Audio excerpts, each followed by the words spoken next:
ଝିଅ କୁଆଡ଼େ ଗଲା ତମେ ସେଇଟାରେ ଆଜ୍ଞା ମୋଚେ ସେଇଟାରେ ଅଜ୍ଞା ଅଛି ଯୋଗିନୀଟା ଏମିତି କ'ଣ ହେଇଠି ଆଜ୍ଞା ଆଜ୍ଞା ଶୁଣନ୍ତୁ ଯୋଗିନୀ ଏମିତି ସାମାନ୍ୟ ନାହିଁ ରତ୍ୟାଙ୍ଗ ରତ୍ୟସ୍ୟ ରୂପାଭ୍ୟ ଅଭ୍ରିಯೋନନ୍ଦ ସୟୋଗୀ ଜାଣିଲ ନା ହଁ ଯୋଗିନୀ ମନ୍ତ୍ର ଆମେ ଏବେ କରି କରି ମେଢ଼ କରିକି ଚାଲ ତୁମ କୋକିଳ ବାଣୀ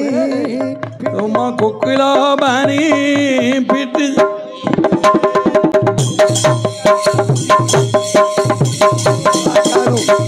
ବାକ୍ୟତା ହିଁ ତମତି ମନର ଆକାର ତମର କେତେ ଜ୍ଞାନ ଅଛି ଜାଣିବି ପୁଣି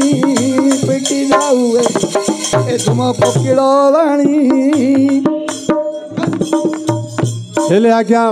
ଯୋଗିନୀ କଥାକୁ ବନମାଳୀ ଠାରେ ମନ ରଖିଲ ଆଜ୍ଞା ବନମାଳୀ କଥା ଆମ୍ଭେ ଖୋଜିବା ଯାଇ ହେ ବାବୁ ମାନେ ଶୁଣନ୍ତୁ ମନ ଦେଇ ଆଜ୍ଞା ବନମାଳୀ ବୋଇଲେ ନାରାୟଣ ହେବେ ବନମାଳୀ ସୁତ ତା ସୁତ ତା ସୁତ ତା ସୁତ